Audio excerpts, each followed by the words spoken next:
Hello viewer, আসসালামু আলাইকুম। কেমন আছেন সবাই? নিশ্চয়ই ভালো আছেন। আজকে আপনাদেরকে ঘরোয়া উপকরণে সহজ টিপসে ইলিশ পোলাও রেসিপি করে দেখাবো। চলুন তাহলে মূল রেসিপিটা শুরু করা যাক। আমি একটা বাটিতে পেঁয়াজ বাটা 1 চা চামচ, রসুন বাটা 1 চা চামচ, 1 চামচ জিরা, 1 চামচ মরিচের গুঁড়া, স্বাদ মতো লবণ দিয়ে মাছগুলোকে ভালো করে কিছুক্ষণের জন্য মেখে নিব। ইলিশ পোলাওয়ে টক দই দিলে ভালো লাগে, কিন্তু আমার কাছে টক দইটা ছিল না, এজন্য পরবর্তীতে আমি দুধ ব্যবহার করব। এ পর্যায়ে মাছগুলোকে কিছুক্ষণের জন্য রেস্টে রাখব। এখন একটা কড়াইয়ে তেল দিয়ে 1 কাপ পেঁয়াজ কুচি বাদামি করে ভেজে নিব।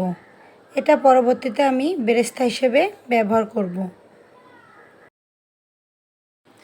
বেরেস্তা উঠিয়ে অবশিষ্ট তেলের মধ্যে মাছগুলোকে উঠিয়ে যে মশলাটা থাকবে ওইটা কিছুক্ষণের জন্য কষিয়ে নিব।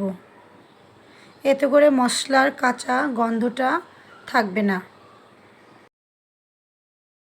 মশলা থেকে যখন তেল বের হবে তখন বুঝতে হবে মশলাটা কষানো হয়ে গেছে। এ পর্যায়ে মাছগুলো একে একে আলতোভাবে দিয়ে দিব। আমি এখানে মাছগুলা একটু মোটা সাইজ করে কেটে নিয়েছি। বেশি পাতলা করলে মাছটা ভেঙে যেতে পারে। এখন ঢাকনা দিয়ে ঢেকে দেব। মাছের মধ্যে দিয়ে দিয়েছি কয়েকটা কাঁচামরিচ ফালি করে। এখন মাছ 2 সাইডেই সিদ্ধ হয়ে গেছে। এখন আলতোভাবে মাছগুলোকে উঠিয়ে নিব।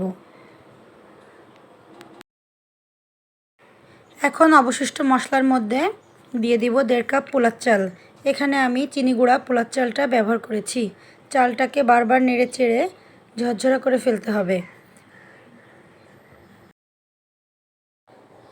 পোলার চালটা ভালো করে ভাজা হলে পোলাওটাও ঝরঝরা হবে। এখন দিয়ে দিচ্ছি দারুচিনি কাঠ, এলাচ, লবঙ্গ ও তেজপাতা দিয়ে আবারও ভালো করে কিছুক্ষণের জন্য নেড়ে নিচ্ছি।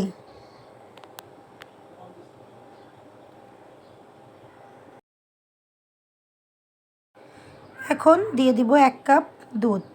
যেহেতু আমি 1.5 কাপ চাল নিয়েছিলাম, সেজন্য 1 কাপ দুধ ও 2 কাপ পানি দিয়েছি। দুধটা দেওয়ার কারণে পোলাওয়ের স্বাদটা দ্বিগুণ হবে। বলক তোলা পর্যন্ত অপেক্ষা করব। এরপরে দিয়ে দিব সামান্য পরিমাণে চিনি। এখন পোলাওটা হয়ে গেছে।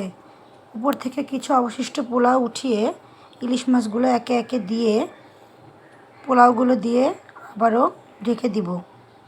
এরপর কিছুক্ষণের জন্য দমে রেখে দিব। পোলাওটা হয়ে গেছে।